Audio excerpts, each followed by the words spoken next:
Okay, so what we're going to do is go through the structures of our digestive system and label this diagram, but we'll also look at what the functions of the different structures are. Okay, so our digestive system starts at the mouth. Now, when we talk about the mouth, we really need to sort of focus on two other structures within it. So we need to think about the teeth and we need to think about the tongue.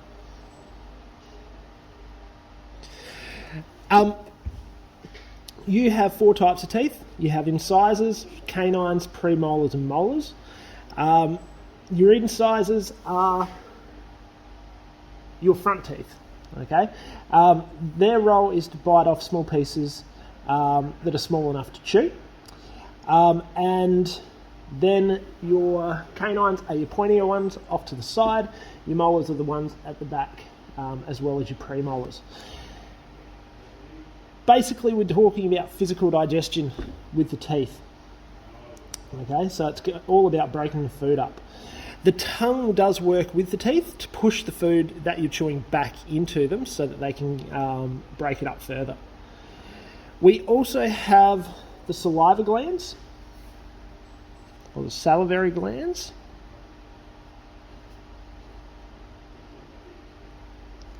With the mouth.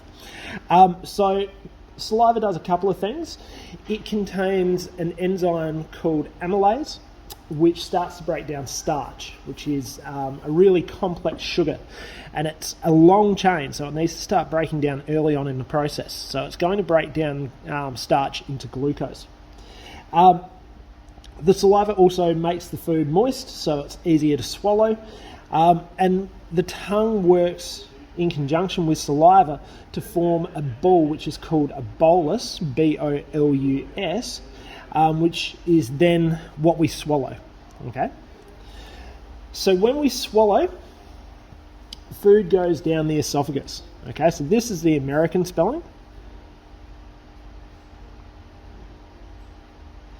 So our esophagus goes down into our stomach. There's a process called peristalsis that moves this down. So basically what happens is it's muscular contractions along that tube that squeezes food down as it goes. So it doesn't just fall down via gravity. You can swallow if you're upside down. You can swallow if you're lying down. It's not recommended, okay? But it's possible to do because it's done by muscular contractions, and it's that peristaltic action that also pushes food through your intestine, which we'll look at in a bit. Okay, so key one that we need to know here is peristalsis. All right. There is a structure just at the back of the throat here. Okay, it's not labelled on this diagram, but at the back of the throat we have something called the epiglottis. Okay, we've spoken about this in the respiratory system video, but basically the epiglottis is a flap of skin that closes over the trachea so that food goes down the esophagus and not your trachea so you don't choke. At the base here of your esophagus, we have a muscle, okay, and this muscle is what's called a sphincter.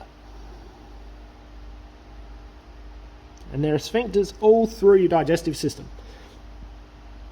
Basically, sphincters are designed to allow food to go through but not come back the wrong direction, okay? Because if we think about what's in our stomach, there's things like acids and stuff like that. We don't want acid coming up to our esophagus because that will cause damage, okay? That'll actually burn it. So there's a sphincter between the esophagus and the stomach. There's also one between the stomach and the start of our small intestine, and then there's one at the end of our digestive tract at the rectum or the anus.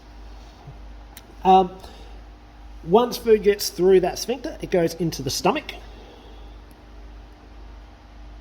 Okay, and in the stomach, what we have is some juices that help with digestion. Okay, it's a muscular bag.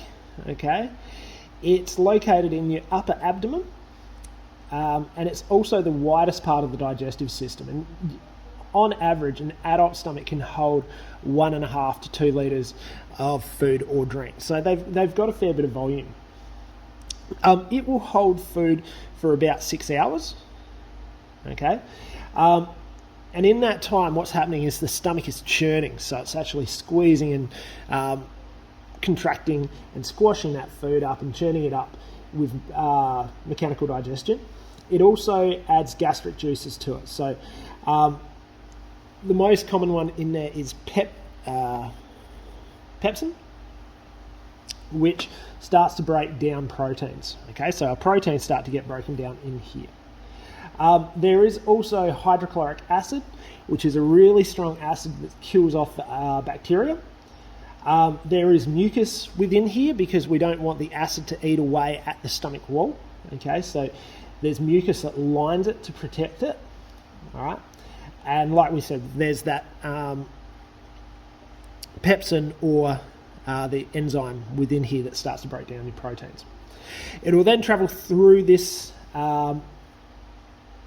sphincter, and it will enter the starting point of our small intestine, which is called our duodenum.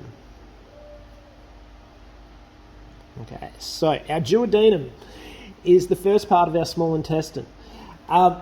There's a couple of key things that happen here. So what we have attached to our duodenum is our pancreas and our gallbladder. Now, our gallbladder is actually part of, or attached to, our liver. Okay. So what these do, there's still churning within there. Okay, so the walls are going to continue to churn food and mix that with the enzymes that we're going to get from our 2 organs that are now attached.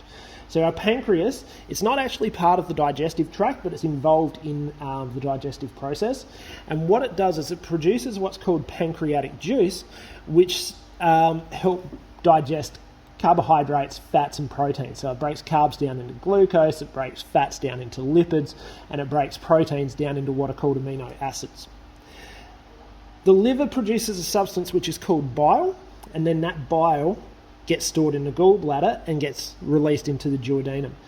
And bile acts in the same way that detergent does. What it does is it breaks fats down into smaller pieces. It doesn't actually digest the fats, but it increases the surface area. So if you've ever added detergent to oil and you've seen it form like little bubbles, that's what it does. It's what's called a surfactant. From here, what will happen is the food will travel through the small intestine. Okay, so this is our small intestine. This is where absorption happens, and we'll look at absorption separately. Okay, but there are little structures in here which are called villi, which are sort of like little finger-like projections that protrude from the wall, and they're designed to increase surface area so we can absorb as much food as possible into the blood. Okay. There's still digestion occurring as we go through, all right? But the key part is this is where all of your nutrients get absorbed into the blood, okay? So there's capillaries through there, and it's single cell thick, meaning they don't have to travel too far to actually get absorbed into the bloodstream, and then they get taken away to be used by cells.